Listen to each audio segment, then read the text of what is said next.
संगत पाया आणि उंची यांच्या गुणाकाराच्या गुणोत्तर एवढे असतात. म्हणून इथे लिहिले मी दोन त्रिकोणांच्या क्षेत्रफळाची गुणोत्तरे ही त्यांचा संगत पाया व संगत उंची यांच्या गुणाकाराच्या गुणोत्तर एवढी असतात.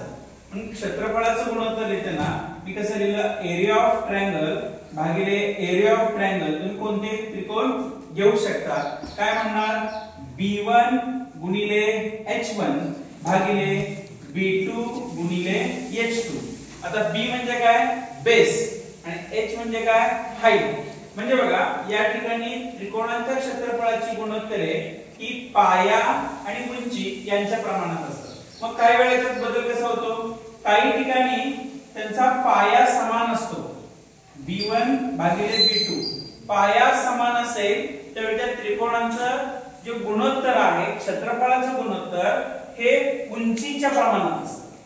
कोणाच्या प्रमाणात असतं, उंचीच्या. पाया समान असेल त्यावेळी गुणोत्तर उंचीच्या प्रमाणात असतं, आणि ज्यावेळी उंची समान असते त्यावेळी कोणाच्या प्रमाणात असणार, व्हेरी गुड, बरोबर.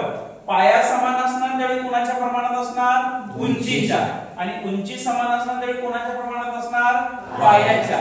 कुणाचं क्षेत्रफळ, दोन त्रिकोणांच्या क्षेत्रफळाचं गुणोत्तर. दोन त्रिकोणांच्या क्षेत्रफळाचं गुणोत्तर पाया समान असताना कोणाच्या प्रमाणात असणार, व्हेरी गुड, आणि उंची समान असताना कोणाच्या प्रमाणात असणार, पायाच्या.